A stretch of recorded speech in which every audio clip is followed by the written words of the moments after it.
საღამომშვიდობისა ძვირფასო ტელემაყურებლებო, ჩვენ კვლავ TV+-ის ეთერში ვართ.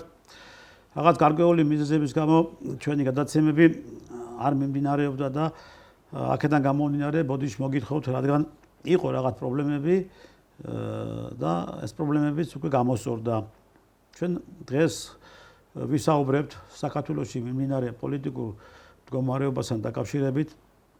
ჩვენ შევეხებთ ყველა იმ პრობლემატურ საკითხებს და იმ მნიშვნელოვან თემებს, რომლებიც საინტერესოა ჩვენი საზოგადოებისთვის. პირველ რიგში ჩვენ დღეს განვიხილავთ და პირველ რიგში ჩვენ დღეს შევეხებით სწორედ იმ ქართული ოცნების მიერ დაანონსებულ განცხადებას და იმ დანაპირებს, რომელიც დაპირდა ქართული ოცნება საქართველოს მოსახლეობას სამართლიანობის აღდგენა. თავისთავად ცხადია, ჩვენ დღეს ვხედავთ, რომ არათუ მარტო საქართველოში, არამედ მთელ მსოფლიოში შეიცვალა უკვე მთლიანად მთელი ეს პოლიტიკური ამიდი და ტრამპის მოსვლამ თავიდან ბოლომდე თავდაყირა დააყენა ლიბერალ LGBT ფაშისტური იდეოლოგიის მატარებელი პოლიტიკური ლიდერები. ბუნებრივია, ტრამპის მოსვლამას ხელი შეუწყო სამართლიანობის აღდგენას. გარკვეული ორგანიზაციები, რომელი ორგანიზაციებიც ფაქტიურად ქვეყნებში აწყობდნენ რევოლუციებს და ქვეყნებში აწყობდნენ არეულობას და ქვეყნები იყო თავიდან ბოლომდე უკონტროლოდ, სწორედ ამ ორგანიზაციებს დაარტყა პირველი ამერიკის შეერთებული შტატების პრეზიდენტმა, ახლად არჩეულ პრეზიდენტმა დონალდ ტრამპმა. საქართველოშიც დადგა ძალიან აქტიური, ესე იგი, პოზიციაში გადავიდა საკითხი სამართლიანობის აღდგენასთან დაკავშირებით და უკვე პარლამენტში იქნება კომისია, რომელიც კომისიაც ფაქტიურად დაიწყოს მუშაობას და შეისწავლის სააკაშვილის რეჟიმის დროინდელ ჩადენილ დანაშაულებებს, მაგრამ თუ ძალიან გაინტერესებთ ვიფასო მეგობრებო და ქართულ ოცნებო და პოლიტიკურ ლიდერებო, ჩვენ უკვე შესწავლილი გვაქვს ეს ყველაფერი, დიდი ხანია აგერ ბატონი კოტეს ხელმძღვანელობით და რევაზ სახვაძის ხელმძღვანელობით და ამიტომ ჩვენ ამ თემაზედაც ამ წინადადებასაც შემოგთავაზებთ, თუ რა მასალები გვაჩია ჩვენ და თუ რა შესაძლებლობები არის იმასთან დაკავშირებით, რომ მართლაც რეალურად აღდგეს სამართლიანობა. დღეს ჩვენ ამ თემებთან დაკავშირებით გვიქნება საუბარი. ჩვენი დღევანდელი სტუმარი არის ექსპერტი უსაფრთხოების საკითხებში, პოლკოვნიკი ბატონი კონსტანტინე ფორჩხიძე. ბატონო კოტე, მადლობთ რომ მომზადით და მართლაც რომ მნიშვნელოვანი საკითხი არის სამართლიანობის აღდგენა. მით უმეტეს თქვენ კომპეტენტური ხართ ამ საკითხებში და წლები არის ჩვენ ერთად მოქმედებით და მუშაობდით სწორედ ამ მიმართულებით იმ ჩადენილ სამხედრო დანაშაულებებზე, რომელიც სამხედრო დანაშაულებები ჩაიდინა თავისუფლზე მიხეილ სააკაშვილმა, დავით კეზერაშვილმა, თემურ ალასანიამ და ასე შემდგომ სხვა დანარჩენმა პოლიტიკურმა ლიდერებმა, რომელი პოლიტიკური ლიდერების თავის დროზე მართავდნენ ამ ქვეყანას სააკაშვილის რეჟიმის დროს. ბატონო კოტე, საჭიროა თუ არა აუცილებლად ჩართულობა ამ კომისიაში სპეციალისტების, აი მემხედველობაში მყავხართ თქვენ, როგორც თქვენ, ისე ბატონი რევაზ სახვაძე და სხვა დანარჩენი სამხედრო სპეციალისტები, რომლებმაც კარგად ვიცით ეს საქმეები და რომლებსაც თავიდან ბოლომდე გვაქვს გადაღეჭილი მთელი ეს ძირითადი მნიშვნელოვანი საკითხები. მადლობა შეკითხვისთვის, ბატონ ტრისტან, მე მოხარული ვარ, რომ ვარ კიდევ თქვენს ეთერში მოწვეული. დიდი პაუზა ჰქონდა ახლის განმავლობაში, მეც არ გამოჩენილი ვარ სხვა ტელევიზიებში, გარდა მხოლოდ ერთ-ერთი ტელევიზიისა, სადაც ზუსტად ანალოგიურ თემებზე, დაახლოებით ანალოგიურ თემაზე ჰქონდა საუბარი და მაშინ თქვი მე ესეთი ფრაზა მაშინაც და ეხლაც გავიმეორებ აბსოლუტურად იგივეს, რომ მთავარია პოლიტიკური განწყობა არსებობდეს. თუ პოლიტიკური განწყობა და რამდენად სერიოზულია ეს პოლიტიკური განწყობა და რამდენად სერიოზულად სურს პოლიტიკურ გუნდს, ვინც არის დღეს ხელისუფლებაში, რომ ითქვას სიმართლე ამის შესახებ და ნამდვილად აღდგეს სამართლიანობა, ამაზე არის დამოკიდებული აბსოლუტურად ბევრი რამ. გამოძიების ხარისხი, უნდა თქვა, გამოძიების, ასე ვთქვათ, შინაარსი, ფიგურანტები, თუ იქნება გამოძიება სერიოზული, ის უნდა იყოს სერიოზულ დონეზე გამოძიებული. გამოძიების სხვადასხვა ეტაპზე მე კარგად მესმის, რომ საპარლამენტო კომისიის შექმნით, ხო, ეგრეთ წოდებული ლეგალიზაციისათვის საჭირო მასალა არ დადგება, იმიტომ რომ ეს იქნება გარკვეული ინფორმაციული მასივის მოკრების საშუალება. ძალზედ მნიშვნელოვანია ითქვას ის, რომ ნამეტანი დაგვიანდა, რო იტყვიან ამ სამართლიანობის აღდგენის პროცესი და პროცედურა. კიდევ ვიმეორებ, რომ თუ მაგალითად ხელისუფლებას განზრახული აქვს, რომ საბოლოოდ ისტორიას დაუტოვოს სიმართლე აი ამ პროცესებზე, იმ ასე ვთქვათ ხელისუფლებაზე, რომელიც მაშინ მოღვაწეობდა და ეს დაკავშირებული იყო 2008 წლის ომთან და სხვადასხვა დანაშაულებებთან, მაშინ უპრიანი იქნება ითქვას, რომ საჭირო იქნება სრული ძალებისა და საშუალებების მობილიზაცია. არა მარტო აი ამ დონეზე, რა დონეზეც ახლა საუბარი მიდის, ალბათ ძალიან მალე დაიწყებს ეს კომისია მუშაობას, ხო? უნდა იყოს ჩართული გარკვეული პროფესიონალების ჯგუფი, მე ვფიქრობ, ვინც ერკვევა აღნიშნულ თემატიკაში, ვისაც გააჩნია გარკვეული სახის ინფორმაციები იმასთან დაკავშირებით და ეს ინფორმაცია ნურც ნუეგონებად ხელისუფლებას, რომ ეს ინფორმაცია შეიძლება იყოს აბსოლუტურად, ასე ვთქვათ, მომცველი ყველაფრის, არა, ეს იქნება კონკრეტული სახის ინფორმაცია, რომელსაც შემდგომში დაჭირდება შესაბამისი ოპერატიული მუშაობა იმისათვის, რომ გამოძიებას მიეწოდოს გადამოწმებული ინფორმაცია და გამოძიება ჩაერთვება ამ ინფორმაციის შემდგომ პროცედურაში, რათა მოპოვებული იყოს ლეგალიზაციისათვის საჭირო მასალა იმისათვის, რომ დადგეს საბოლოო ჯამში სამართლებრივი განაჩენი იმ საქმიანობების ირგვლივ, რა საქმიანობასაც აწარმოებდა წინა ხელისუფლება აი ამ მიმართულებით. მე ვიძახი მიმართულებას, რომელიც დაფარული იყო ხალხისაგან და სინამდვილეში ემსახურებოდა მხოლოდ მათ მერკანტილურ ინტერესებს. და შესაძლებელია ამ გამოძიების პროცესში გამოიკვეთოს სახელმწიფოს წინააღმდეგ მიმართული დანაშაული, გამოიკვეთოს ამ დანაშაულის ნიშნები, გამოიკვეთოს ასევე სხვადასხვა სახის ნიუანსები, რომლებმაც შეიძლება აბსოლუტურად შეცვალოს საზოგადოების წარმოდგენა იმ ხელისუფლებაზე, რომელიც იყო ადრე და უფრო დაამძაფროს ის ვითარება და გაგონილს ხო იცით, მაინც ნანახი ჯობია ყველა შემთხვევაში და ეს ლეგალიზაციისათვის საჭირო მასალა არ უნდა იყოს დაფარული ხალხისათვის და ყველა დეტალი ამ გამოძიების უნდა იყოს გასაჯაროებული, გამოტანილი ფართო მასების წინაშე და უნდა იქცეს განხილვის საგნად, რათა ასეთი რამ შემდგომში აღარ განმეორდეს.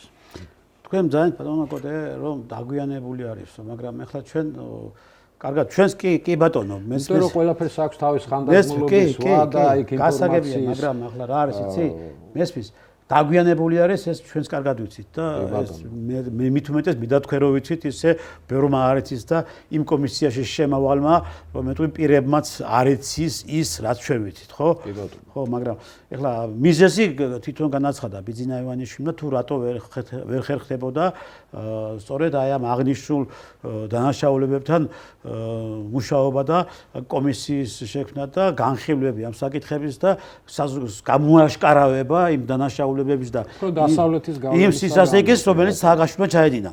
გეთანხმებით. იყო დასავლეთის ზეწოლა. ამას ჩვენ ვხედავთ, ხო? დღესაც ფაქტია უკვე ღიად გამოჩნდა ეს ყველაფერი. რომ ესე იგი მართლაც რეალურად ჩვენ ყოფილვართ და ვართ სერიოზული წნეხების ქვეშ. და ეს იმიტომ არის, რომ მე ასე ვფიქრობ, რომ თვითონ უშუალოდ ისინი ჩაბული იყვნენ ამ დანაშაულებრივ სქემებში, რასაც რა დანაშაულებსაც სააგაშვილი ჩადიოდა. თავის დროზე. იმიტომ რომ ეს არის იყო ბოდიში ბატონ ტრისთან, ეს იყო მართული პროცესი, მინდა ვთქვა. ეს იყო მიზანმიმართული მოქმედების შედეგი, იმიტომ რომ როგორია, რომ ვთქვათ, რომ როდესაც შეერთებული შტატები გაძლევს გარკვეულ ფინანსურ რესურსს. დიახ.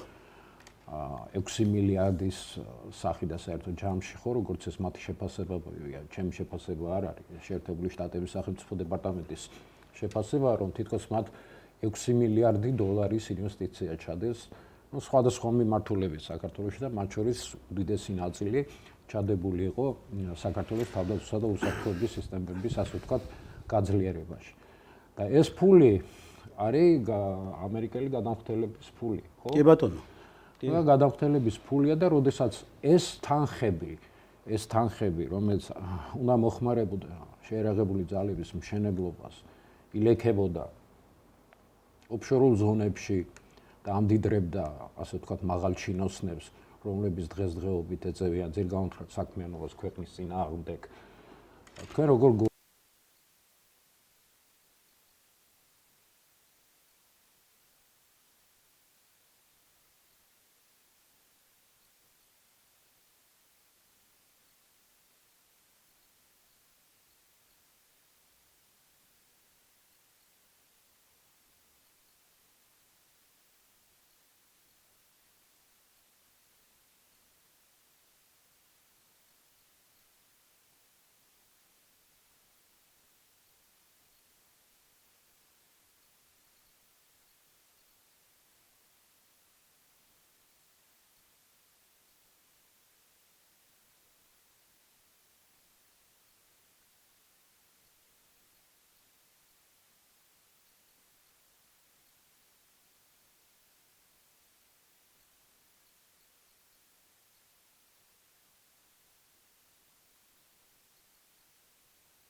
მიმართულებისას დავუშვათ სააკაშვილის რეჟიმის დროს იქნა ჩადენილი და ანშაული, ის შენ ბოლომდე დადო, ხო? ეხლა თვითონ კომისია ავიღოთ. კომისია ჯერჯერობით, როგორც ჩვენ ვიცით, კომპლექტდება ისა პოლიტიკოსებით. ეს არის უმრავლესობის დეპუტატები და სხვა დანარჩენს მე იქ ვერ ხედავ ვერავის. ეხლა რამდენად ეფექტური იქნება ამ კომისიის მუშაობა? აი ამ პირობებში, როცა შენ იქ სპეციალისტები არ აქვს ამ კომისიაში შეყვანილი. სპეციალისტები მემხედველობაში ხარ დაუშვათ სამხედრო კონდაზერვის მიმართულებით, რომელიც აუცილებელია უნდა იყოს, ხო? სამხედრო პროკურატურის მიმართულებით. სპეციფიკური გამოძიებაა საჭირო.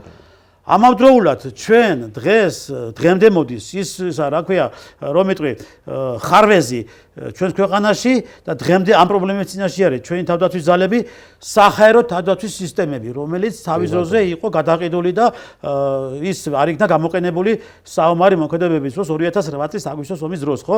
ჩვენ გვყავს შესანიშნავი სპეციალისტი რევაზ სახვაძე, რომელიც ჩვენთან მუშაობდა, ჩვენ ჯგუფში მუშაობდა. ხო, ერთადერთი საჰაერო თავდაცვის დიახ მიმართული ერთადერთი სპეციალისტი. თქვენ ბრძანდებით აგერ კიდევ ერთადერთი სპეციალისტი, რომელმაც ესე იგი ჩვენ ერთობლივად შევისწავლეთ ეს საქმეები და სწორედ აი იმ მიმართულებით რა სპეციფიკური მიმართულებით. ანუ სამხედრო სპეციფიკური მიმართულებით, ხო? ხო და ამიტომ ეხლა თუ კომისიას უნდა ეფექტურად აწარმოოს ეს საქმეები, ხო, რომელიც საქმეებზე დღეს არის საუბარი, ხო? გასაგებიათ, სამხედროებს არ შეეხებიან და მე სწორადაც მიმაჩნია, რომ იმიტომ არ შეეხებიან, რომ სამხედროები მან არაფერ შუაში არ იყო, ერთადერთი იყო სააკაშვილი და პარლამენტის თავმჯდომარე და თავდაცვის მინისტრი და გენერალური შტაბის უფროსი. აი მათ ის პოლიტიკური ლიდერები კიდევ რომლებმაც მართვა აიღეს თავის ძუძს თავის თავზე, ხო? არის თუ არა საჭირო კიდევ ვიმეორებ და ხაზგასვით მომავს და ყოველთვის ვიტყვი და ყველა გადაცემაში ვიტყვი და ყველა გადაცემაში მე ესე იგი შევახსენებ ქართულ ოცნებას. სპეციალისტების ჩართულობა ამ საქმეში, რომ აი ეს მიძინებული საქმეები და ეს მიჩქმალული და ეს განადგურებული მტკიცებულებები სპეციალისტების მეშვეობით იქნეს მოპოვებული და თავიდან ბოლომდე მთლიანად დადებული მტკიცებულებები. კი ბატონო, რა თქმა უნდა, იმიტომ რომ სპეციალისტების გარეშე მე ახლა არ ვიცი რა სქემით იმუშავებს ეს რა ქვია კომისია.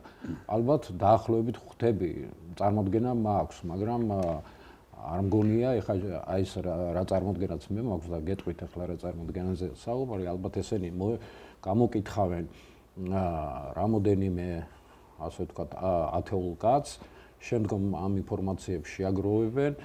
ამ ინფორმაციებს მე იტყვიან, რომ გადაცემენ პროკურატურას და დაავალებენ ალბათ სპეციალურ ორგანოებს იმისათვის, რომ აი ეს ინფორმაციები გადაამოწმონ.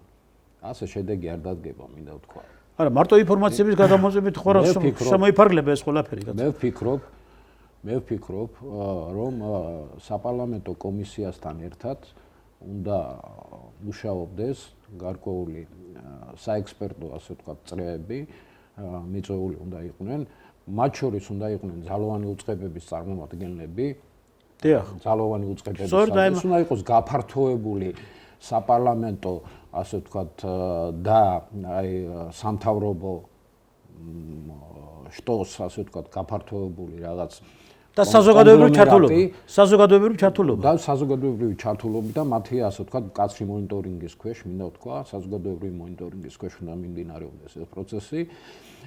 და ამაში უნდა იყვნენ ჩართული სხვადასხვა მიმართულების, მათ შორის წარმომადგენლობა, თავდაცვის სამინისტროს წარმომადგენელი, პასუხისმგებელი პირი, გამოყოფილი სპეციალურად ამ თემასთან დაკავშირებით. უშროების საბჭოს გამოყოფილი შესაბამისი ასე ვთქვათ, პიროვნება, ვინც იქნება კოორდინატორი და მაკოორდინებელი, აი ამ მიმართულებით პირი სახელმწიფო უსაფრთხოების სამსახურიდანაც, შინაგან საქმეთა სამინისტროდანაც შესაბამისი უწყე. რატო ვამბობ ამას? იმიტომ რომ იმაზე, რაზეც მოუწევს ამ კომისიას მუშაობა, მიმართულებებზე ჩართული იყო აბსოლუტურად ყველა სტრუქტურა, ძალოვანი უწყება, მათ შორის შინაგან საქმეთა სამინისტრო, მათ შორის სახელმწიფო უსაფრთხოების სამსახური და მათ შორის თავდაცვის სამინისტროს უწყება, მათ შორის საზღვრის დაცვის დეპარტამენტის, ასე ვთქვათ, მიმართულება შესაძლებელია ყოფილიყო ამაში ჩართული, იმიტომ რომ ეს საზღვრების პრობლემატიკას უკავშირდებოდა და უკავშირდებოდა იარაღის უკანონო ტრაფიკს. სერიოზული იარაღის უკანონო ტრაფიკს. ჩვენ გვექნება დასადგენი ერთი ძალიან მნიშვნელოვანი მომენტი, მინდა ვთქვა, იყო ეს ომი კავშირში ამ იარაღით ასე ვთქვათ, მიღებული შემოსავლების გადაფარვისათვის, თუ ეს უბრალოდ იყო ახირება შეშლილი პოლიტიკოსის, ვისაც სურდა კონსტიტუციური წესრიგი აღედგინა იმაში, რა ქვია, ტერიტორიაზე, როდესაც 58 არმია მომდგარი იყო და წვნებს ატარებდა თვენახევრის განმავლობაში 50000 კაცი შენ საზღვართან აგერ 100 კილომეტრში. იცით რა არის? აი ამ საკითხებზე არის გასაცემი ძალიან სერიოზული პასუხი და აი ამ მიმართულებით უნდა იქნას წარმართული ეს მუშაობა. მეორეც თავარი, რაც გასარკვევი იქნება, ალბათ ამ კომისიის მიერ, ეს არის რამდენად იყო ადეკვატური სახელმწიფო უწყებები აი ამ შექმნილი მძიმე ვითარების პირობებში და რამდენად ადეკვატურად მოქმედებდნენ. ანუ ყველა პოლიტიკური ფიგურა, რომელიც პასუხისმგებელი იყო ასეთ ვითარებაში, განეხორციელებინა თავისუფლება მოვალეობები, რამდენად ასრულებდა ეს თავისუფლება მოვალეობას და ხომ არ იყო აქ გადაჭარბება სამსახურეობრივი უფლებამოსილების. და რატომ ვამბობ? მე ამას პირდაპირ გეტყვით, ეხლა დასამალი არაფერი არ არის. ეს შეიძლება გაჟღერდეს ნებისმიერი პიროვნების გამოკითხვის პერიოდშიც კი და მათ შორის პატიმარ მიხეილ სააკაშვილის გამოკითხვის პერიოდშიც. თავარი რაც აქ არის. პირველი 2008 წლის აგვისტოს, ასე ვთქვათ, 8 აგვისტოს, 7 აგვისტოს და 9 აგვისტოს დოკუმენტაცია იქნება ამოსაღები სახელმწიფო კანცელარიიდან, პრეზიდენტის ადმინისტრაციიდან, საპარლამენტო, ასე ვთქვათ, სტრუქტურებიდან და პლუს თავდაცვის სამინისტროს სტრუქტურებიდან. რატომ? რა შუაშია ეს ყველაფერი ამასთან? აქაც მარტივად ახსნ. იმასთან დაკავშირებით, რომ არსებობს ინფორმაცია, რომლის საფუძველზე და ეს ინფორმაცია არის გადამოწმებული ინფორმაცია, მინდა გითხრათ და ყველა სატელევიზიო საშუალებით დადასტურებული, იმდროინდელი სატელევიზიო, ასე ვთქვათ, ყოველდღიური საინფორმაციო გადაცემებით დადასტურებული, რომ 2008 წლის აგვისტოს აი ამ დღეებში არ ჩატარებულა პარლამენტის სხდომა, სადაც განხილული იქნებოდა ასე რუსეთის შესაძლო აგრესია, რუსეთის დაწყებული აგრესია საქართველოს წინააღმდეგ. ასეთი ბუნებაში არ არსებობს ასეთი ჩატარებული სხდომა და მას უნდა დაემტკიცებინა პრეზიდენტის განკარგულება 48 საათის განმავლობაში, რომ შეიარაღებული ძალები გამოყვანილი ყოფილიყო დისლოკაციის ადგილებიდან და გადაადგილებულიყვნენ ისინი სათადარიგო რაიონში. კი ბატონო. ეს ერთი თემა. მეორეც და ძალიან მნიშვნელოვანი და სხვათა შორის ამაზე თავის დროზე ამერიკის შეერთებული შტატების სახელმწიფო დეპარტამენტის საელჩო საქართველოში და მისი ელჩი ტეფტი აფრთხილებდა ხელისუფლებას, რომ და სხვათა შორის ყველა დოკუმენტში და ყველა რაპორტში, რომელსაც ისინი წერდნენ სახელმწიფო დეპარტამენტს, მითითებული იყო, რომ მაშინდელმა ხელისუფლებამ არ გამოიყენა და არ გამოაცხადა 73 მუხლით საქართველოს კონსტიტუციის ზედათე პუნქტით მიღებული, ასე ვთქვათ, ზედათე პუნქტით გათვალისწინებული საგანგებო და საომარი მდგომარეობა. აქაც ეთყობა რაღაც ვირეშმაკული რაღაც ქონდა ჩადებული, რომ არ უნდა პირდაპირ რუსეთი დაედანაშაულებინა და რუსეთისთვის გამოეცხადებინა ომის სააკაშვილს. ესეც დიდი კითხვის ნიშანია, მინდა გითხრათ, მისი პოლიტიკური ფიგურის მიმართ და ამაზე მან უნდა გასცეს პასუხი, გასცეს გამოძიებას პასუხი შესაბამისად. კარგი, არ გამოცხადა საომარი მდგომარეობა გასაღებია, მაგრამ არც საგანგებო მდგომარეობა არ გამოცხადებულა. რაც არის ფაქტიურად დანაშაული, ჩადენილი და ატარებს დანაშაულის ნიშნებს საქართველოს სისხლის სამართლის კოდექსის 333 მუხლით გათვალისწინებულისა. ეს ეხება უმაღლეს მთავარ სარდალს, რომელმაც გადაამეტა უფლებამოსილება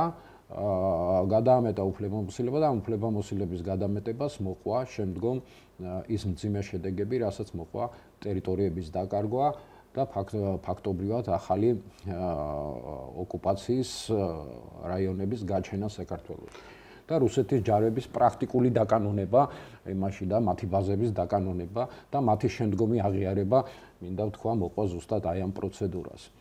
ამიტომ აქ საქმე გვაქვს ძალიან მძიმე დანაშაული. ნუ რა ვის გონია, რომ სახელმწიფო უწყების, ასე ვთქვათ, სახელმწიფო ვერტიკალის პრეზიდენტის მიერ ჩადენილი, ასე ვთქვათ, ეს გადაცდომა იქნება თუ გულგრილობით გამოწვეული თუ არა პროფესიონალიზმით გამოწვეული, დანაშაული ამას არსებითი მნიშვნელობა არ აქვს.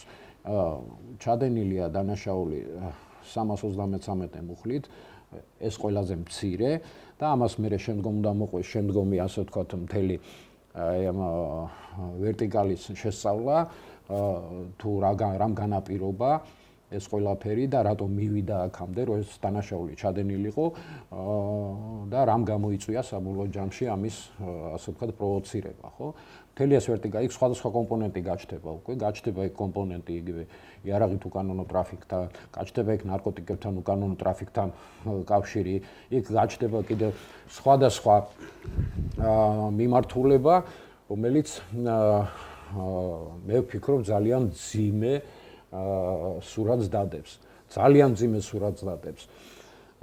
ის ჩვენ ვიცით რომ ასეთი გამოცდილებაც გაგვაჩნია იმისი რომ ასეთი ის თვითონ შექმნეს სააკაშვილის პერიოდში იმისათვის რომ გადაეფარათ ეს ყველაფერი, მაგრამ პრაქტიკულად იქაც რაღაც პატარა ნიუანსებმა იქაც გაჟონა მაშინ იმ კომისიაში, გახსოვთ? პატა დავითაიას კომისია რო იყო. არა, ნიუანსებმა კარგად გაჟონა. კარგად. სხვათა შორის და კიდევ არსებობს ბევრი მტკიცებულება იმისი, სადაც თავად მიხეილ სააკაშვილი თავად აცხადებს, ეს ოფიციალური განცხადებებია, მისი გაკეთებული სატელევიზიო ეთერით, არაერთი, მინდა ვთქვა, რომ ფაქტიურად მან გასცა ბრძანება შეერაგებული ძალების გამოყვანისა, იგივე დისლოკაციის ადგილებიდან და შემდგომი კონსტიტუციური წესრიგის აღდგენისა აი ამ დროებით ოკუპირებულ ტერიტორიაზე სამხრეთ ოსეთში, როგორც ის უწოდებს, მაგრამ ჩვენ მას ვცნობთ როგორც სამაჩაბლოს ტერიტორიაზე. კი ბატონო. სხვათა შორის მან აღადგინა. ზვიად გამსახურდიას მიერ გაუქმებული საზღვრები, ადმინისტრაციული საზღვრები მან აღადგინა და ისიც კი შექმნა ადმინისტრაციული სხვათა შორის რუსეთს ეს რა ქვია ელცინის მთავრობას თავის დროზე ფაქტიურად ის გაუქმებული ოლქი, რომელიც ზვიად გამსახურდიამ გააუქმა, ისევე ქონდა დატოვებული და პრაქტიკულად იურიდიული საფუძველი არ ქონდა რუსეთს აღიარების. იმიტომ რომ თვითონვე ქონდათ ის აღიარების სამხრეთ ოსეთის ოლქის გაუქმების თაობაზე თვითონ ამაზე შესაბამისი. თქვენ ახსენეთ ბატონო კოტე, რომ ეს იყო მისი პირადი ახირება თუ რაღაც სხვა დატვირთვა ქონდა მაგას. ეხლა ნახეთ თქვენს კარგად იცით და მეც კარგად ვიცით, რომ მისი პირადი ახირების საფუძველზე რომ დაეწყო ეს პროვოკაციული, გადაადგეს პროვოკაციული ნაბიჯი, ის არც ისეთლად გიჟი არ არის, გაიგეთ? ვიღაცა მაიძულა ბუნებრივია. ის არც ისეთლად გიჟი არ არის, მაგრამ ის მომდინარე საფრთხეებს ყველაფერს გაითვალისწინებდა, ხო? მით უმეტეს არსებობს დოკუმენტი, არსებობს სამხედრო ხელშეკრულება, ხო? მხარე რუსულ, ქართული, ოსური, რომ ესე იგი საომარი მოქმედებების დროს რა უფლებები ეძლევა რუსეთს და რა დამატებითი ძალები უნდა შემოიყვანოს კონფლიქტის ზონაში, ხო? ეს ხო თვითონაც კარგად იცოდა. თვითონაც ეს დოკუმენტი ედოს. არ შეიძლებოდა იმ პირობებში, როდესაც სამშვიდობო ძალების გაეროს ეგიდით შემოსული სამშვიდობო ძალების, ხო? ან უიომინგის მაპატე ეუთოს ეგიდით შემოსული, ასე ვთქვათ, აი ეს დანაყოფი რუსულ, ქართულ, ოსურ, რომელიც იქ იდგა ამ პირობებში, აი ესეთი კონფლიქტური სიტუაციის წარმოშობა, იმიტომ რომ პრაქტიკულად ეს ნიშნავდა იმ ფორმატიდან უცებ გამოსვლას, საერთოდ გამოსვლას და ფაქტიურად რა მიაყენეს პირდაპირ დარტყმა რუსეთს იმ პირობებში, როდესაც იცოდნენ, რომ რუსეთის 58 არმია იდგა გვირაბთან და მზად იყო ამის შეუსრულისთვის. ანუ ეს იყო მიზანმიმართულად წინ გადადგმული პროვოკაციული ნაბიჯი იმისათვის, რომ გადმოელახა იმას, რა ქვია, 58 არმიას საზღვარი შემოსულიყო ტერიტორიაზე და შემდეგ რაც განახორციელა აქ და კიდევ დაგვინდო რუსეთმა ბევრ რამეში, მინდა ვთქვა, ეხლა რო უყურებ მე უკრაინაში რასაკეთებს და მაშინაც ქონდა მას იმის საშუალება, რომ აი ძალიან სერიოზული ზიანი მიეყენებინა საერთოდ გაექრო საქართველოში აბსოლუტურად ყველაფერი და არ ვიცი დღეს ჩვენ ვიარსებებდით თუ არ ვიარსებებდით რა და ესეც უნდა გავითვალისწინოთ, მინდა ვთქვა. იცით რა არის ბატონო კოტე, თქვენ ახლა ეს ახირება, გასაგებია ეს ახირება მესი არ არის, მაგრამ მე თქვენს კარგად იცით და ამ მიმართულებით ბატონი რევას სახვაძეს იყო ჩართული სწორედ იმ იარაღის კონტრაბანდულ ვაჭრობაში, რომელიც იარაღის კონტრაბანდულ ვაჭრობასაც აწარმოებდა მიხეილ სააკაშვილი, დავით გეზერაშვილი და მისი ბიძა თემურ ალასანია. კი ბატონო. ჩვენ ხო დეტალებში შევისწავლეთ ეს ყველაფერი და პირდაპირ შემიძლია ვთქვა და არაერთხელ მე მაგ დამეთანხმებით თქვენ 150-მდე ინტერვიუ მაქვს დაბეჭდილი, სხვათა შორის იმ გაზეთში, ეს გაზეთი ეკუთვნის დღევანდელი ოპოზიციის, აი ეკუთვნოდა ყოველ შემთხვევაში მაშინ თაკო იმას რა ქვია ჩარკვიანს მის გაზეთში ქართულ სიტყვაში მაშინ ბატონი ჯანსუღ ჩარკვიანი ცოცხალი იყო იბეჭდებოდა ეს ყველაფერი ეს არის ცოცხალი მასალა, აბსოლუტურად ღიად ეხლა რაზე ჩვენ აქ ვსაუბრობთ, ხო, მაშინ აქ ვსაუბრობდით ჩვენ ამას. ეს არის 2 წლის განმავლობაში მიდიოდა ეს პროცესი და იბეჭდებოდა ეს ყველაფერი გაზეთში და იქ იყო ნათლად მოყვანილი აბსოლუტურად ყველა დეტალი, აბსოლუტურად თუ რას დანაშაულებები ქონდა ჩადენილი იმ ხელისუფლებას, იგივე იარაღის კონტრაბანდასთან დაკავშირებით და იგივე ამ თემაზეც ახლა მე რითიც დავიწყე საუბარი დღეს, რომ სახელმწიფოს წინაშე აქვს ჩადენილი დანაშაული პრეზიდენტს და პირველი სხვა თემატიკას მარტო ერთი მუხლის შეიძლება დაკვალიფიცირდეს და შემდგომ ამას კიდევ სხვა რა მოყვება კიდევ ეს გამოძიების თემაა. აქედან ნათლად ჩანს 333 მუხლი ის სამსახურებრივი უფლებამოსილების ასე ვთქვათ გადამეტება, ბოროტად გამოყენება თუ არ ვიცი როგორც გინდათ რა სახეს მიიღებს ეს საბოლოო ჯამში შემდეგ გამოჩნდება. ეს ნათელია რა ყველაფერი. ჩვენ და ამის დადასტურებას აბსოლუტურად ბევრი ფილოსოფია არ ჭირდება, მინდა ვთქვა, სულ რამდენიმე დოკუმენტის ამოღება დაჭირდება. ამოღება იმისი რომ საპარლამენტო კანცელარიიდან ამოიღონ ერთი დოკუმენტი, სადაც მიხეილ სააკაშვილი გასცემს ბრძანებას ბიუჯეტის გაორმაგებასთან დაკავშირებით. ხო, ეგეც და კიდევ ბევრი თემები, სადაც იგი აძლევს შეერაგებულ დისლოკაციის ადგილიდან იმას რა ქვია გამოსვლის საშუალებას ამოიღონ თავდაცვის სამინისტროს სტრუქტურებიდან, გენერალური შტაბიდან გაცემული მაშინდელი ბრძანება თუ რა საბრძოლო დავალება იქნა გაცემული. მეოთხე ბრიგადასთან მიმართებაში. მეოთხე და შესაბამისად ყველა საბრძოლო დანაყოფიდან ამოიღონ ის დოკუმენტაცია, რომელიც ეხება ზუსტად ამ პერიოდს. გავუკეთონ ამას შესაბამისი ანალიზი და შეფასება და იქიდან ყველაფერი ნათელია რა. აქ გამოძიება, რის გამოძიება, რა პროფესორობენ, რა პროფესორობა მაგას უნდა ამ გამოძიებას, არაფერი არ უნდა. მარტო ამის შეიძლება დადგინდეს, აი ყველაფერს რომ თავი დავანებოთ, ყველაფერს აბსოლუტურად რომ მოშორდეთ, მარტო აი ამ მიმართულებით სულას შეუძლია მოიტანოს ის შედეგი, რომ ითქვას, რომ ამ დროს ამ და ამ პირების მიერ ჩადენილი იქნა დანაშაული და ეს დანაშაული იყო სახელმწიფოს წინააღმდეგ მიმართული დანაშაული. ჩემო ბატონო და ამას უნდა გაეცეს შესაბამისი და ადეკვატური პასუხი. ჩვენ ბატონო კოტე კარგად გახსოვთ ჩვენ პირადად რომ შევხვდით ირაკლი სესიაშვილის მაშინ ირაკლი სესიაშვილი იყო ეს იყო გეტყვით პარლამენტის თავდაცვის უშუალო კომიტეტის თავმჯდომარე ეს იყო 2014 წელი იყო 14 წელი ჩვენ წარუდგინეთ მათ ნუსხა რა ნუსხა იყო ეს? ეს ნუსხა იყო ის, თუ რა რაოდენობის იარაღი იყო შემოტანილი. არა, 2013 წლის 14 ოქტომბერი იყო, მე თუ არ ვცდები. 14-ში იყო, 14 ოქტომბრის თვე იყო. ხო, ოქტომბრის თვე. კი. და ჩვენ წარუდგინეთ მას ნუსხა. პარლამენტში სხვა. პარლამენტში ვიყავით, ქუთაისში ვიყავით ჩასული და მას პირადად შევხვდით და თქვენც იყავით, მეც ვიყავით და რევას სახვაძეც იყო და სხვა დანარჩენი სამხედრო სპეციალისტები. სადაც ნათლად ჩანდა იქ. რა იარაღი ქონდა შემოტანილი 2007 წელს საქართველოში და შესაბამისად რა თანხები იყო არა მარტო 2007 წელს 2006 წლიდან მოყოლებული. კი ბატონო. ხო. ჯერ კიდევ ირაკლი ოქროაშვილის მინისტრობიდანაც მოყოლებული და კიდე ბარამიძის დროინდელიდან და იქიდან ხო და ირაკლი სესიაშვილის სიტყვებით ჩვენ კარგად გვახსოვს, რომ ჩვენ ამ საქმეს მოვკიდოთ ხელით, რომ საერთაშორისო ზეწოლისთვის აღმოჩნდებით და ფაქტიურად ვერაფერს ვერ გავაკეთებთ. მიშას ხوار დავიჭერო. ხო, მიშას ხوار დავიჭეთო. ანუ აღიარა მან რომ ესე იგი ერთი სიტყვით ისინიც რაღაცინად გავკვირვად ლობირებდნენ ამ საქმეს. დღეს იგივე იმას ხომ არ ველოდებით ჩვენ პასუხებს და რაღაც თავშეკავებას. დღეს აი ამდენი აჟიოტაჟის მერე თუ იგივე მოხდა, ხო, ეს იქნება ძალიან მძიმე დარტყმა ქართული ოცნების, ასე ვთქვათ, ხელისუფლების მისამართით. ძალიან მძიმე დარტყმა იქნება, თუ ისინი დღეს არ განახორციელებენ და არ იტყვიან სამართლებმა მიაფუჩეჩებენ ამას ყველაფერს, ნუ დადებენ რაღაც ისე ჩაულებრივ საშუალედო დასკვნას და რაღაც არა ესე არ გამოვა რა. იმიტომ რომ უნდა ითქვას აბსოლუტური სიმართლე. იმიტომ რომ იქ შეერთებულმა შტატებმა თუ დავაკვირდები დღეს ხო თავის იმაზე რა ქვია ცენტრალური სადაზვერვო სამმართველოს ეგიდის ქვეშ მოქმედი ოფიციალური არალეგალური რეზიდენტურა როგორიც არის რას ეძახიან ამას ეს ორგანიზაცია რო USAID ხო? დიახ. აი USAID-ის მისამართით დაიწყო ესეთი გამოძიება. რატო იქაც დაშალა ეს ორგანიზაცია? რატომ?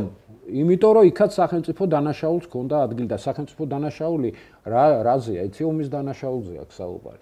ამას არ ახმაურებენ და არ იძახიან არც ამერიკელები და არც ასე ვთქვათ სხვა საექსპერტო წრეები, მაგრამ მე შემიძლია პირდაპირ გითხრათ, რომ იმ არაბებს, ვინც ისრაელს უტევდა და ესროდა იმას, რა ქვია, რაკეტებს, ამარაგებდა ფინანსურად, ჩემო ბატონო, კატარიდან აი ეს ამ ორგანიზაციის, სადაც კატარში იყო განთავსებული ეს ორგანიზაცია. რა ქვია, მავიწყდება სუმაგის სახელი. ალბათ სახსენებელი ამ ორგანიზაციის.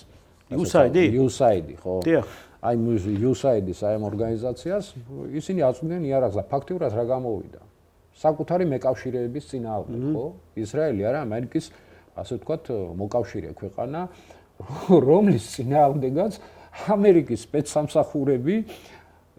სპეცსამსახურები, ასე ვთქვათ, ამზადებდნენ ტერორისტულ ორგანიზაციას, ჩაატარეს ეს ტერორისტული ორგანიზაცია, სასაულია პირდაპირ, ჩაატარეს და ამით გამოიწვიეს ომი იმაში, რა ქვია, ახლო აღმოსავლეთში, ცხელი წერტილი და საბოლოო ჯამში დღესდღეობით ყველაფერი საუბარი მიდის იქამდე, რომ ამერიკის შეერთებული შტატები ამ ტერიტორიაზე განათავსებს თავის ბაზებს.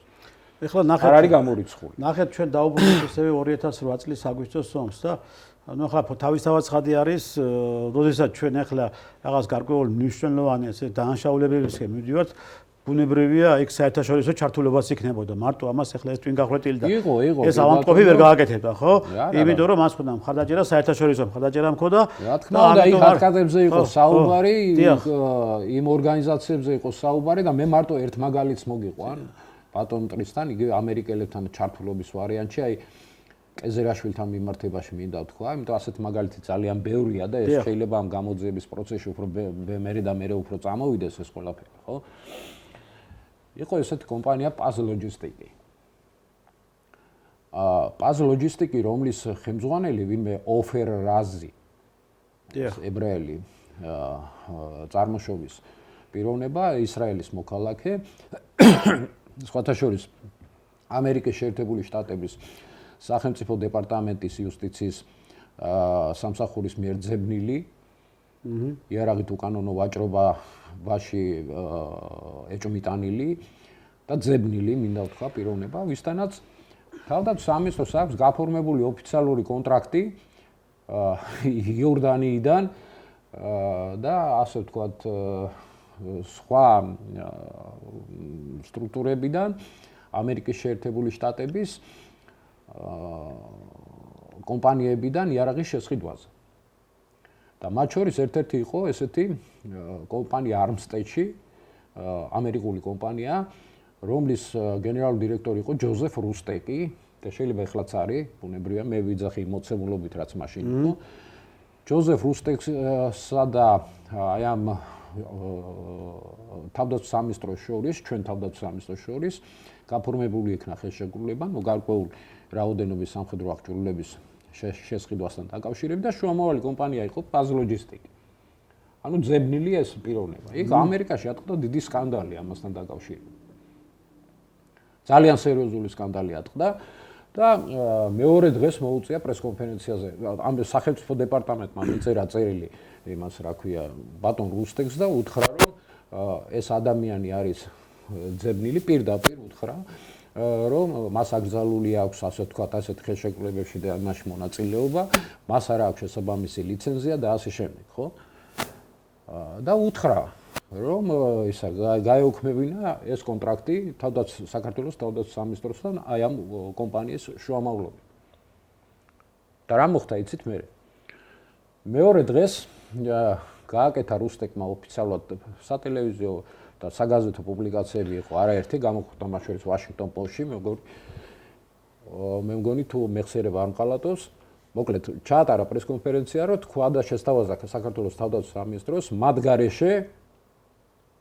გარეშე, Paz Logistics-ის გარეშე პირდაპირ კონტრაქტის განხორციელება, რაზედაც საქართველოს თავდაცვის სამინისტროდან მიიღო უარი, კატეგორიული უარი. ანუ ინტერესი იყო კეზერაშვილის, იქ. მეორე მომენტი კიდევ აბსოლუტურად იგივე, რომელიც ამერიკელებს უკავშირდება, ვინმე დანიელ ალვირესი, ესეთი პიროვნება, რომელსაც კონტრაქტები ჰქონდა გაფორმებული საქართველოს თავდაცვის სამინისტროსთან იმ პერიოდში და აღჭურვილების, ასე ვთქვათ, მოწმე, იქნა დაპატიმრებული შეერთებული შტატების ფედერალური ბიუროს მიერ და ამჟამად იხდის საჯელს, მინდა ვთქვა, შეერთებულ შტატებში. საქართველოსთვის, საქართველოს ხელისუფლებისათვის 15 მილიონი დოლარის, ასე ვთქვათ, ქრთამის სახით მიცემის თაობაზე. პროკურორი იყო იუგოსლავური წარმოშობის, სერბული წარმოშობის უბრალოდ ნესტიჩი იყო თუ არ ვცდები გვარი მისი, ვინც აწარმოებდა ამ საქმის გამოძიებას იმ პერიოდში. არც ეც არ დაებადა აზრად, რომ ჩასულიყო შეერთებულ შტატებში, ხო? და მოეთხოვა ბოლო-ბოლო ის დოკუმენტაცია მაინც გვანახეთ, რა რის თაობაზე აქვს, ესე იგი შენ სახელმწიფო იმებს ეხება, ხო? მაღალ ჩინოს. ეხლა როგორ ჩავიდოდნენ და როგორ დაინტერესებიან შემოდი. ანუ ლობისტები მუშაობდნენ. ლობისტები მუშაობდნენ და ესენი ჩართული იყო ამ პროცესებში, ხო? ჩართული იყო ამ პროცესებში. ესეც მეორე ორი მაგალითი. კი ბატონო, ისიც კარგად გვახსოვს. ისიც კარგად გვახსოვს საქართველოს თავდაცვის სამინისტროს ხელშეკრულება ქონდა გაფორმებული უკრაინაში ეგეთი ორგანიზაცია იყო უკსპეც ექსპორტი. კი. უკს რომელიც ხელმძღვანელი იყო სერგეი ბანდარჩუკი, რომელიც ესე თუ რაიმე სახის იარაღის შესყიდვა მიმდინარეობდა უკრაინის მხრიდან ამ ორგანიზაციის ხელმძღვანელებს ამ ორგანიზაციის საშუალებით ბატონ დრისთან მანდ იყო შუამავალი კომპანია კი ბატონო ეს რომელიც ბეტრეინგის კუნძულებზე ხონდა დარეგისტრირებული ხო სეიშელის კუნძულებზე იყო ეს იყო ბელ ტრეიდინგ კონსალტინგი ესეთი კომპანია დიახ და სხვათა შორის ეს ძალიან ისეთი კომპანია რომელიც ბევრ ასოციაციას გაგიჩენთ ეხლა მკითხველს იმდა თუ რატომ ისა მაყურებელს თუ რატომ პირდაპირ მიხვდებით Bell Trading Consulting-ის ხელმძღვანელები იყვნენ ვინმე კრის და ევა ბრაუნები. ხომ ვერ მეტყვით ახალაიას, რომელიც არის დღეს კიევში. მისი ამერიკული, ასე ვთქვათ, პასპორტით გვარი როგორია? ბრაუნი. ბრაუნის გვარით არის? აჰა. დავით ბრაუნის სახელი და გვარით არის. ამიტომ ბევრი რაღაცები აქვს მოსაკლევი და ამას სერიოზული გამოძიება ჭირდება. ძალიან სერიოზული გამოძიება ჭირდება, იმისათვის რომ ყველა ეს კვალი იქნას აბსოლუტურად და სხვა სახელმწიფო თანხები მიდიოდა სხვათა შორის მაშინ აი ამ Bell Trading-ის საშუალებით ილექებოდა სეიშელის კუნძულებზე. დიახ. ბატონი კეზერაშვილის კომპანიის ასე ვთქვათ და ანგარიშებზე ამ სეიშელზე სხვათა შორის კეზერაშვილის ისა რა ქვია წარმომადგენლობა სადაც არის გვერდ არის ამათი ისენი რა ქვია ოფისები განთავსებული ამ ის რა ქვია ნახეთ ახლა რა ხდება ახლა ამ კომპანიის მეორე კომპანიის ახლა ნახეთ ისა თქვენი დეტალებში აღწერეთ ყველაფერი ახლა აბსოლუტურად თავიდან ბოლომდე ხო თითქმის დაუღეჭეთ ახლა და დაუდევით ეს არაერთხელ იქნა ამაზე საუბარი არაერთხელ იქნა დაწერილი არაერთხელ იქნა გამოქვეყნებული კი ბატონო ყველა ეს დოკუმენტაცია დღეს უნდა იდოს თავდაცვის სამინისტროში მე მინდა ბატონო კოტე იმ კომისიის შემადგენლობა რაღაც თვითონაც იციან უკვე რომ ვინ რა და ვინ იქნება ამ კომისიაში ხო იმათ მიმართო და მე მინდა მიმართო შესაბამის სამსახურებს მაგრამ ნურავის ნუეგონება იმ კომისიიდან მინდა ვთქვა რომ ჩვენ გავატარებთ ამას ყველაფერს თუ იქნება ასე ვთქვათ ეწოდებული ვიღაცებისთვის რუსულ ტერმინს პაბლაშკების გაკეთება ან რაღაც თავზე ხელის გადასმა არა უნდა ითქვას სიმართლე აბსოლუტურად. ჩვენ ამ კომისიას თვალყურს ვადევნებთ ბატონო კოტე. ამ კომისიას მუშაობა ჩვენ თავიდან ბოლომდე გავუწევთ ჩვენი მხრიდან კონტროლს და მით უმეტეს გამოვიყენებთ იმ აბერგეტების დღეს ჩვენ გაგვაჩნია ტელეეთერების საშუალებით და ნებისმიერი ესე იგი რომელი არასწორი მოქმედება იქნება ჩვენი მხრიდან ყოველთვის ფიქსირებული და ლუსტრირებული. იმიტომ რომ ჩვენ ვიცით ეს საქმეები ძალიან კარგად ეხლა ბატონო ჩვენ წარმოიდგენთ რომ უბრალოდ შედეგი ვერ დადოს ამ კომისიამ. ბატონო კოტე მაგარ რაზეც ისაუბრა. რა გააჩერებს ამ ნაციონალურ ბატონო კოტე რაზეც ისაუბრა ახლა ხო ეს ჩვენ ყველაფერი გადაღეჭილი გვაქვს. გადაღეჭილი გვაქვს და ვიცით ეს ყველაფერი და მარტო ზეპირ სიტყვიერად კი არ ვიცით ჩვენ დოკუმენტებიც გაგვაჩინია. ამისი რომელი დოკუმენტებიც კიდევ ვიმეორებ თავისუფლად ჩვენ სესიაში წარუდგინეთ ხო? ეხლა ნახეთ რა ხდება კიდევ. როდესაც ავაცახსენებელმა სააკაშვილმა კაცსა დანება და დაიწყო საომარი მოქმედებები ცხინვალის რეგიონში თუ ის იწყებდა საომარ მოქმედებებს წინასწარ სამუშაოები არაფერი არ იყო აბსოლუტურად ჩადარებული ბატონო კოტე მშვიდობიანი მოსახლეობის ევაკუაციასთან დაკავშირებით რა თქმა უნდა მე პირადად ჩემი თვალით მაქვს ნახული როცა შევდიოდი სოფლებში ბავშვები ქალები მოხუცები ადგილზე იყვენ ყველანი აბსოლუტურად და საქმის ყურშიც არ იყვენ და არანაირი ინფორმაცია მოყოლოდა მაქსიმალური არანაირი ინფორმაცია არ ქონდათ. ეს არის თუ არა ამ მიმართულებითაც უნდა იმუშაოს კომისია. ეს არის სამხედრო დანაშაული, მინდა ვთქვა, სახელმწიფოს წინააღმდეგ მიმართული დანაშაულია და იგივე ამყარებს იმ 333 ასე ვთქვათ მუხლს, რომელიც ფაქტიურად შეიძლება დაკვალიფიცირდეს მიხეილ სააკაშვილისა და მისი მთავრობის ასე ვთქვათ ყველა წევრის მოქმედების შედეგად. და სხვათაშორის არ ჭირდება დიდი გამოძიება. სხვათა შორის, როდესაც მათმა აიღეს თავისაზე მართლობა, ეგ ბოკერიამ, გიგი უგულავამ, გივი თარგამაძემ და იქ სამხედრო მართლობა არც იყო, იქ არის სამოქალაქო პირები, განმარტო მაშინ ქალაქის მერი იყო გიგი უგულავა და ის ხელმძღვანელობდა სამხედრო ოპერაციას. ეს ყველა მიცის, ხო, ყველას და სხვათა შორის მაშინ თქვენოთ ერთმანეთში საუბარი რომ ჭირდებოდათ მათ დიდი მსხვერპლი. რა თქმა უნდა, მსხვერპლი ჭირდებოდა. მსხვერპლი ჭირდებოდა, დიდი მსხვერპლი და ამიტომ იყო რომ სპეციალურად ჩატოვეს მშვიდობიანი მოსახლეობა და არანაირი ესე იგი ზომები არ იქნა მიღებული მათ ევაკუაციასთან დაკავშირებით, რადგან მათ ჭირდებოდა მსხვერპლი, ამ მსხვერპლის საფუძველზე აეტეხათ საერთაშორისო სკანდალები რუსეთის წინააღმდეგ და ამავდროულად მიიღოთ მაქსიმალური რაოდენობით თანხები, რომელიც თანხების მეთქვა მიიღეს და ჩაიდგეს. და ჩამოეწერათ ის თანხები, რაც უკვე ათვისებული ჰქონდათ მათ. მისთვის ჭირდებოდათ ეს ომი ზუსტად. აი, სწორედ იმ იარაღიც, ის იარაღიც ჩამოწერისთვის რომელი იარაღიც მათმა გადაყიდეს და სხვადასხვა ქვეყნებში აღმოჩნდა ტერორისტების ხელში. ხო, არა, ომს უკავშირდება, იმ თემას უკავშირდება და ფაქტიურად ისიც უნდა ვთქვათ, იმიტომ რომ ის რო ააშენეს, ვითომ ძოტებს და იმებს რო აშენებდა. თავდაცვის ზღუდეები. თავდაცვის ზღუდეებს, კი ბატონო, 300 მილიონი დოლარია იმაში ჩადებული. იმ ზღუდეებში და ათვისებული ვიღაცების მიერ.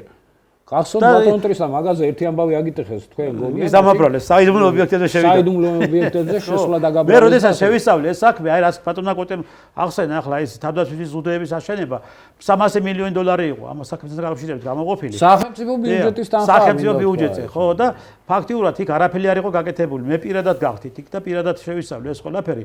და აბსოლუტურად ეხლა აი იმ დროს, აი როდესაც ჩემი მხრიდან მიდიოდა მუშაობა ამ მიმართულებით, იქ იყო რა, იქ იყო ესენი ფარეხები იყო იქ, საქონლის საბავი იყო, ცხრები ყავდა და მწყებსებს ყავდა, მწყებსები იყვნენ იქ. და არანაირი აბსოლუტურად იქ რაიმე სახის ტიპის თავდაცვის ზღუდეები და რაიმე ტიპის საარტილერიო ქვემეხები და სხვა დანარჩენი სპეციფიკური განლაგებები იქ არ ყოფილა.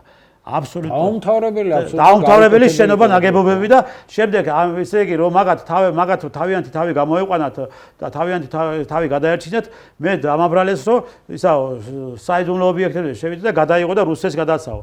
თქვენ უტვინუებო, თქვენ ტყვი გარეცხილებო, საერთოდ ჯერ რომ სადა საიდუმლო ობიექტის მნიშვნელობა და მისი სტატუსები იცით რა არის? საიდუმლო ობიექტი არის დაცული ობიექტი, მინდა არის ბატონტრისა, ძალიან მარტივია რა.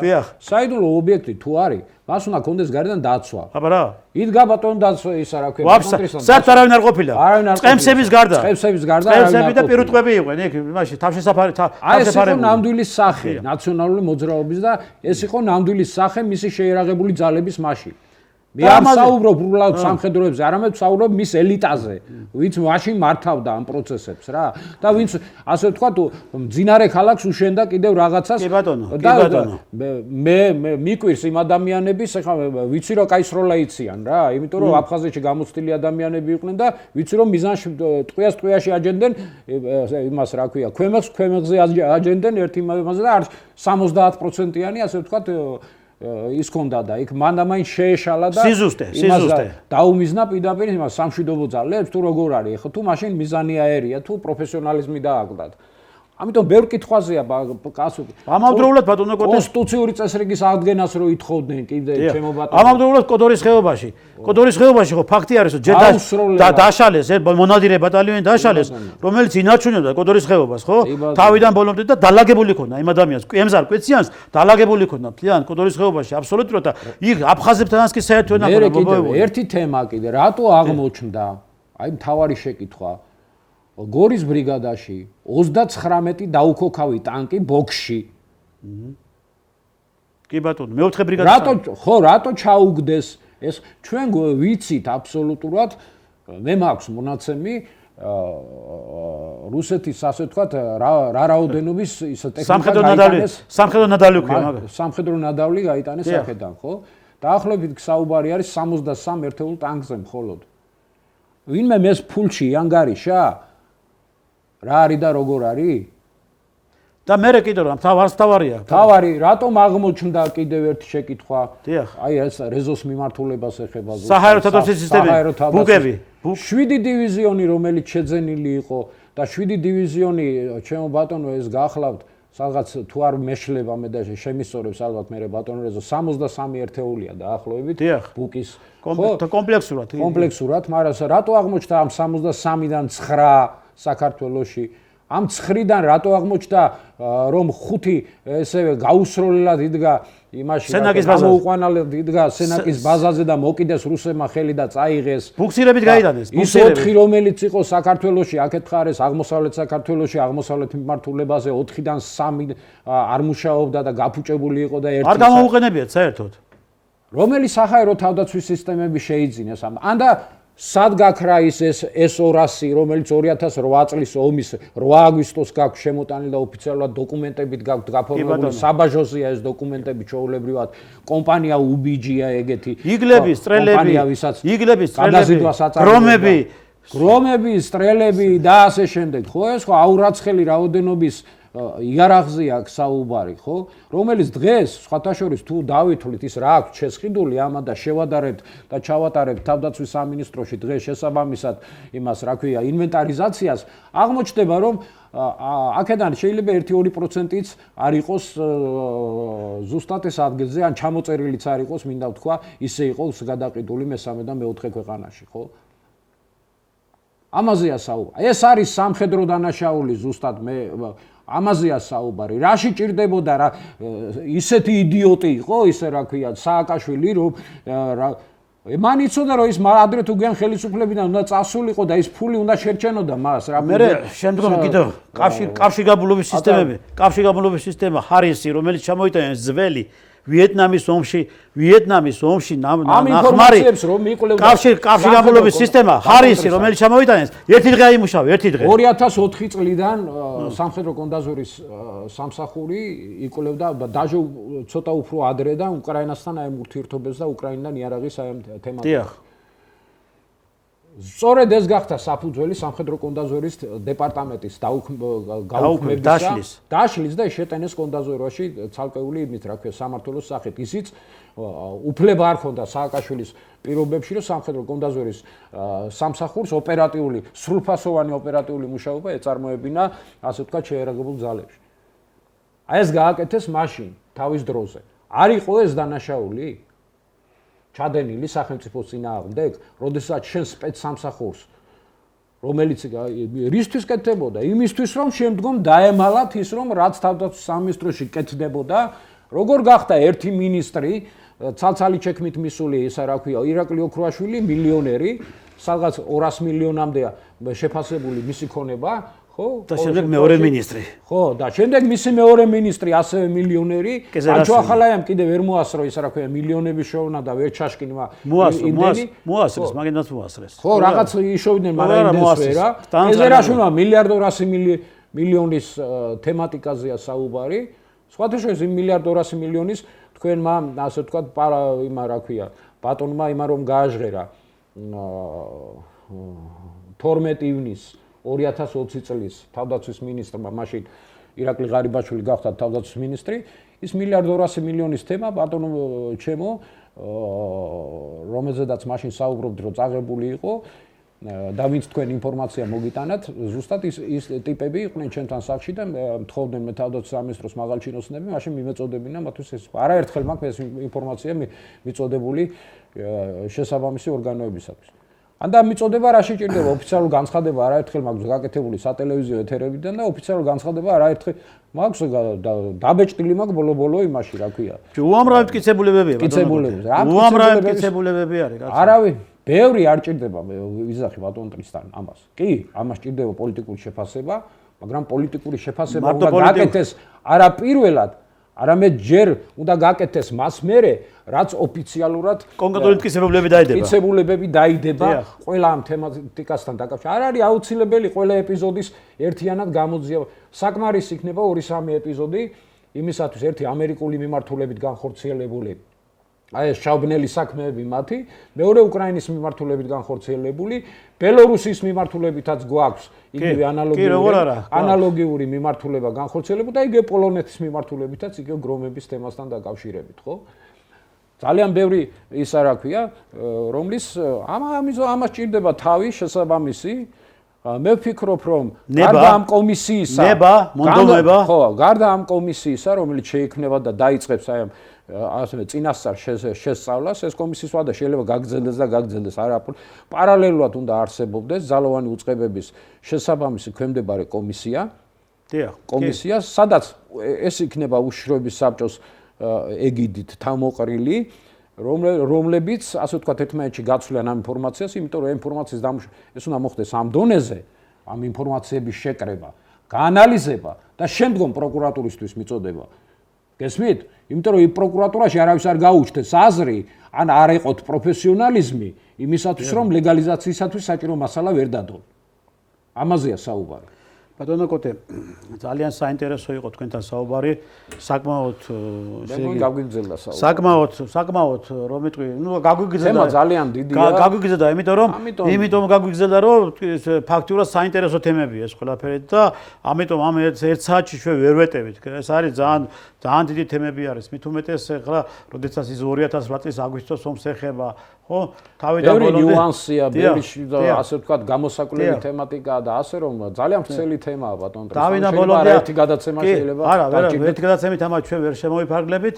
ამიტომ ჩვენ ეტაპობრივად ძვირფასო ტელემაყურებლებო მოგაწვით ინფორმაციებს იმის შესახებ თუ როგორ მიმდინარეობს კომისიის მუშაობა, რადგან ჩვენ სიღრმისეულად ჩავწვდებით კომისიის მუშაობას და ჩვენ ფაქტიურად ყველა იმ გადაწყვეტილებებს უნდა იყოს ჩვენთვის ცნობილი, აუცილებლად მოთხოვთ კომისიას, რადგან ეს მაცობთ საზოგადოებას. იმიტომ რომ ამ საქმეს შეეწირა ბევრი ჩვენი თანამებრძოლი, მათ შორის ისინი 2-3 ადამიანი ცოცხალი არ არის, მათ შორის მე ძალიან ძიმედ გადავიტანე რაღაცები და სერიოზული დევნის ქვეშ ვიყავით, კაცო.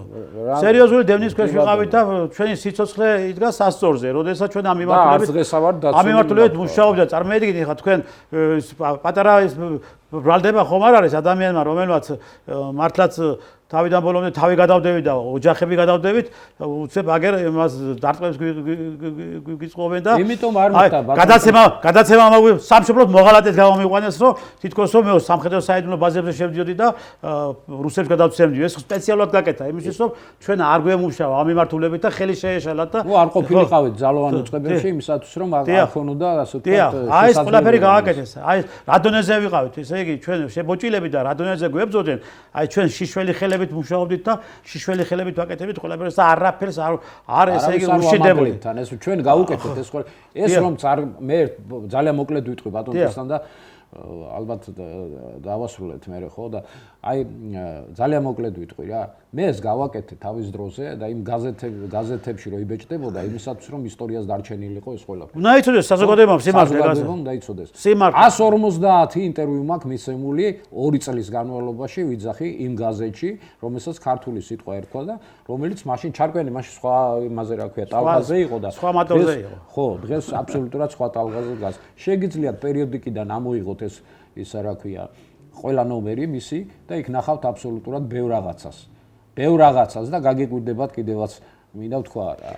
ჩვენ ყოველგვარი ანგარების გარეშე ვაკეთებით ამას ჩვენ რა თქმა უნდა არავის ჩიმენდლები არ დაუკიდეთ არავის ჩვენთვის არც სამსახური არც ფინანსური სულ ყველაფერს ჩვენ ვაკეთებით საკუთარი სახსრებით თქვენ წარმოიდგინეთ გრანდიოზული გამოძიება ჩავატარეთ აი ამ ჯგუფმა სამხედრო ექსპერტთა ჯგუფმა რომელიც ამ მიმართულებით მუშაობდით გრანდიოზული გამოძიება ჩავატარეთ და მტკიცებულებები დავდებით და დღემდე ესე იგი მტკიცებულებები თაროზეა შემოდებული ხო მაგრამ მე იმედი მაქვს რომ ეხლა ეს კომისია რაღაც გარკვეულ მარტო პოლიტიკური მიმართულებით არ დაიწყებათ ბატონ გოგა ხაინდრავას მოთხოვონ იმ ყველა დოკუმენტი აქვს გადაცემული ფილმს რო იღებდა მაშინ მარტო პოლიტიკური მიმართულებით არ იქნება დატვირთული ეს კომისია და მტკიცებულებებით შემოიფარგლება კიდე და კიდე ვიმეორებ და კიდე და კიდე მინდა მოგმართოთ თხოვნით ძვირფასო კომისიის წევრებო და ქართული ოცნების ხელმძღვანელობა მოიწვიეთ ამ კომისიაში სპეციალისტები. აგერ არის ბატონი კოტე ფორჩხიძე, რომელსაც თავიდან ბოლომდე იცის ეს საქმეები, ბატონი რევას სახვაზე, ერთადერთი სპეციალისტი ყავთ საქართველოს. საჰაერო თავდაცვის სისტემები, რომელიც მართლაც სკანდალური და მართლაც მნიშვნელოვანი არის ამ საქმისთვის, ხო? სწორედ მაშინ იქნა გადაყიდული და სწორედ მაშინ იქნა 15 მილიონი დოლარი ამ საქმეებში გახარჯული, რომელიც საქმე საზღვრის დაცვის მიმართულებით ბატონი სტეფანე ვართანოვი მოიწვიეთ ეს ხალხი სულ ყველა მოიწვიეთ ეს სპეციალისტები და ხელფეხს გაგიხსნიან და გაგიადვილდებათ მუშაობა. დიდი მადლობა ძვირფასო ტელემაყურებლებს რომ გვიყურებთ, ჩვენ ვაგრძელებთ მუშაობას და მუშაობთ პირდაპირ და ვაკეთებთ იმ საქმეს, რომელიც საქმეც სჭირდება დღეს ჩვენ ქვეყანას და თვალყურს ვადენებთ კომისიის მუშაობას და ყველა დეტალები, ყველა მნიშვნელოვანი საკითხები იქნება ჩვენი ტელეეთერების საშუალებით თქვენთან პირდაპირ მოწოდებული. კარგად ვანდებოდეთ, ნახვამდის.